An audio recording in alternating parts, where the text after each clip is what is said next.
দেশের জনগণের সম্মুখে প্রশ্ন চিহ্ন দীর্ঘ হচ্ছে যে খলিলুর রহমানের মতো একজন বিতর্কিত এবং করিডোর চ্যানেল বন্দর বিদেশিদের হাতে তুলে দেওয়ার ষড়যন্ত্রের কুশীলব বলে পরিচিত কি করে জাতীয় নিরাপত্তা উপদেষ্টা হিসাবে নিয়োগ পান, এই প্রশ্নটি কিন্তু এখন খুব বড় হয়ে দেখা দিয়েছে। খলিলুর রহমানের অজানা থাকলেও দেশবাসীর অজানা নয় যে তারেক রহমানকে কি কারণে কোন পরিস্থিতিতে লন্ডনে যেতে হয়েছে।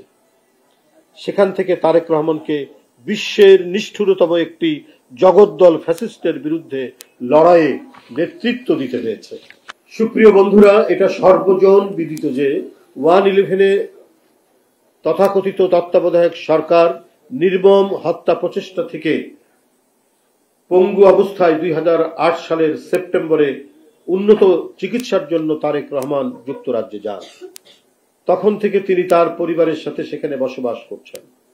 বাংলাদেশ ত্যাগের পর জনাব তারেক রহমানকে রাজনৈতিকভাবে নিশ্চিহ্ন করার উদ্দেশ্যে বহু মিথ্যা সাজানো মামলায় জড়ানো হয়েছিল, যার মধ্যে তথাকথিত মানি লন্ডারিং একটি মামলা, জিয়া চ্যারিটেবল ট্রাস্ট মামলা, ঘোষিত অঘোষিত সম্পদ মামলা এবং 21শে আগস্টের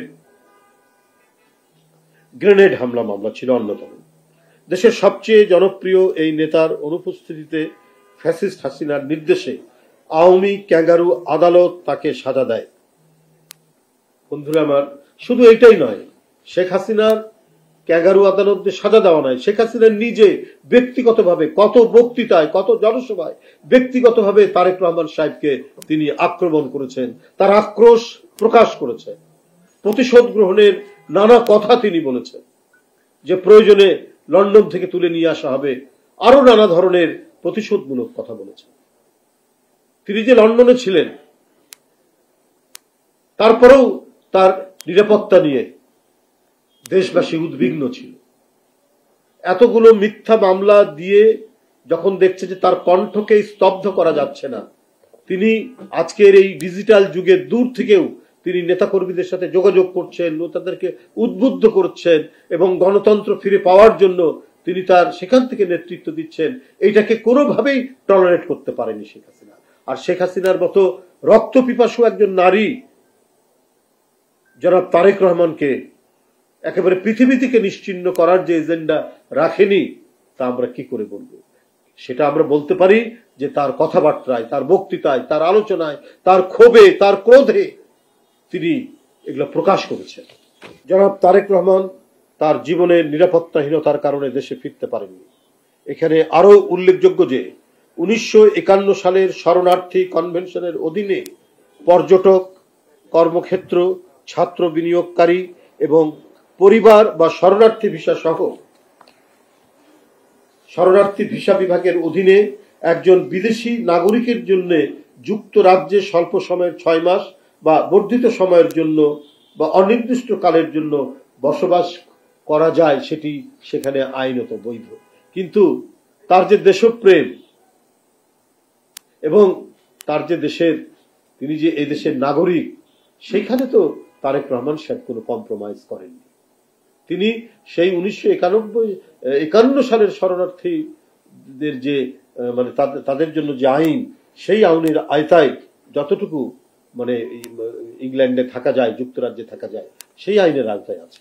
অথচ ডক্টর খলিলুর রহমান আদ্যপান্ত না জেনে উনি ঢালাও একটি মন্তব্য করে দিলেন।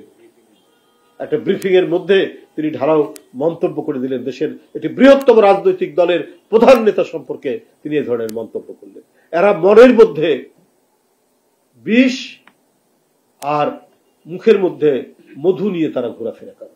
সুপ্রিয় সাংবাদিক ভাই ও বোনেরা, বাংলাদেশের গণতন্ত্রকামী মানুষের নেতা বিএনপির ভারপ্রাপ্ত চেয়ারম্যান তারেক রহমান বারবার স্পষ্ট করে বলেছেন, জনগণের ভোটে জনগণের কাছে জবাবদিহিমূলক সরকার প্রতিষ্ঠার স্বার্থে অন্তর্বর্তীকালীন সরকারের প্রতি সমর্থন অব্যাহত রেখেছে।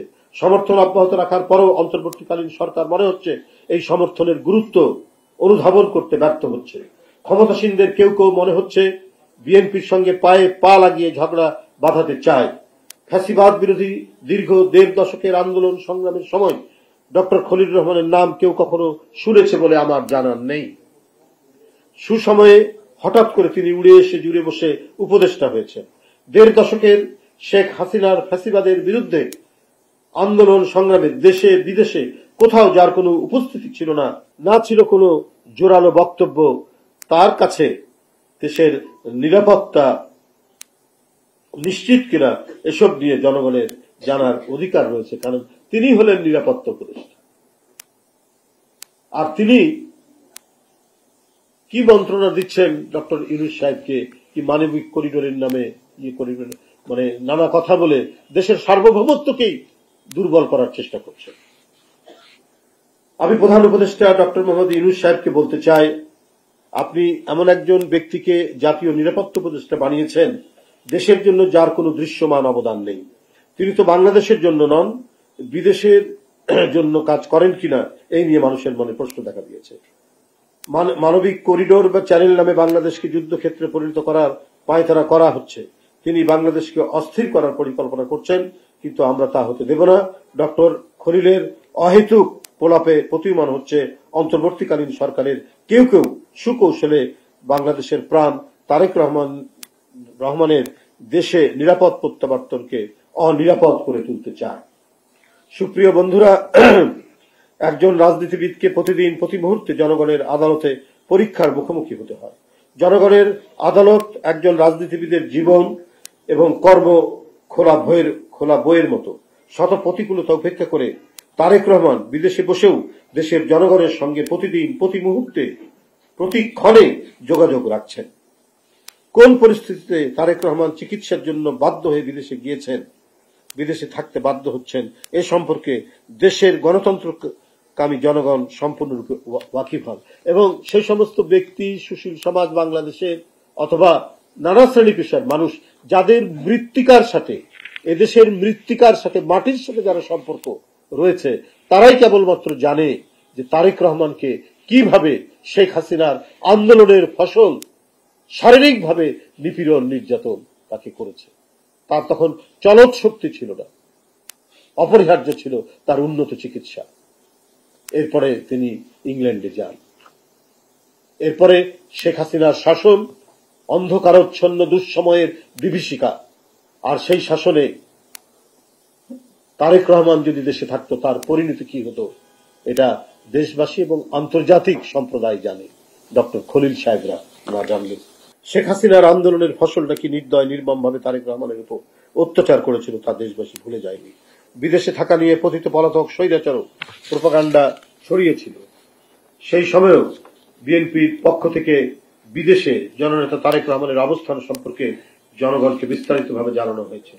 তিনি যদি দেশের মৃত্তিকার সাথে সম্পর্ক থাকতো তাহলে এই খবরগুলো তিনি রাখতেন। সুতরাং ডক্টর খলিল তার নিজের পক্ষে ওঠা প্রশ্নের জবাব না দিয়ে পলাতক স্বৈরাচারের মতো তারেক রহমানের বিপক্ষে প্রোপাগান্ডার পথ বেছে নিয়ে জনগণের দৃষ্টি ভিন্ন খাতে প্রবাহিত করার অপচেষ্টা জনগণ মেনে নেবে না। ফ্যাসিবাদের ১.৫ দশক ডক্টর খলিল কোথায় ছিলেন, কিভাবে ছিলেন, কোন দেশে ছিলেন, বিদেশে তার স্ট্যাটাস কি ছিল, ফ্যাসিবাদের বিপক্ষে তার ভূমিকা কি ছিল, অবশ্যই এ সকল প্রশ্নের জবাব জনগণকে জানাতে হবে। আবার বক্তব্য স্পষ্ট, রাষ্ট্র নিয়ে পরীক্ষা নিরীক্ষা করার সুযোগ নেই। ডক্টর খলিলকে অবিলম্বে জাতীয় নিরাপত্তা উপদেষ্টার পদ থেকে সরিয়ে দিয়ে দেশে বিদেশে তার অবস্থান সম্পর্কে সম্পূর্ণ তথ্য দেশের জনগণের সামনে হাজির করতে হবে।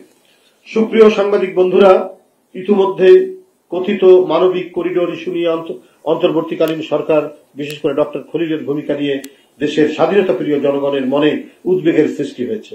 মানবিক করিডোর নিয়ে গত ১ মাসে অন্তর্বর্তীকালীন সরকারের এক একজনের এক এক রকম বক্তব্য, মনে হয় এই সরকার পথ হারিয়ে ফেলেছে।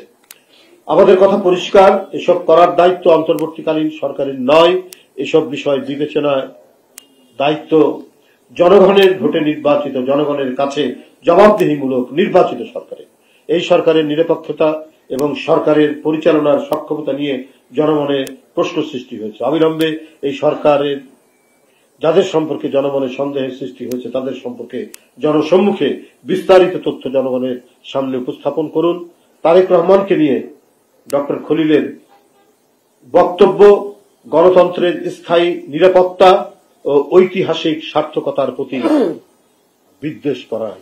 আমি ডক্টর খলিলের গতকালকের যে বক্তব্য বাংলাদেশ জাতীয়তাবাদী দলের ভারপ্রাপ্ত চেয়ারম্যান জনাব তারেক রহমানকে জড়িয়ে আমি এর তীব্র নিন্দা এবং প্রতিবাদ জানাচ্ছি এবং